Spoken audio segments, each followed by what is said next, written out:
Première partie, la Grande Guerre, 1914-1918. En 1914, le système des alliances va embraser l'Europe.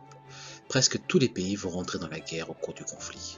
Vous avez ici les pays neutres qui le resteront, là les alliés dont la France, et là les empires centraux dont l'Allemagne.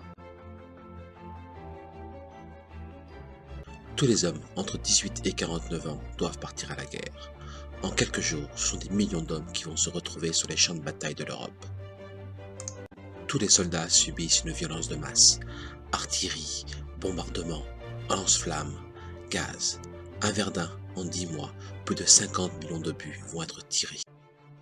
Avec ce conflit, on arrive à un paroxysme de l'horreur et de la violence, qui seront dénoncés dans les monuments aux morts, mais également dans les œuvres d'art comme celle d'Autodix que nous voyons ici.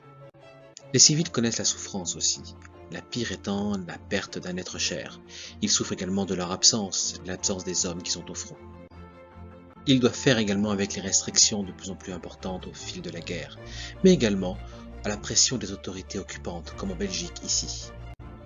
On commence à parler de guerre totale pour ce conflit, où les sociétés vont mobiliser toutes leurs ressources pour vaincre l'ennemi.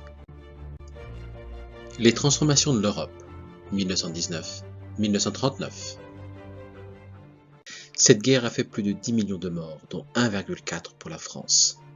Les sociétés sont traumatisées et un fort mouvement pacifiste va parcourir toutes les sociétés européennes dans les années 20 et 30. Le 28 juin 1919 s'ouvre à Versailles le traité de Versailles.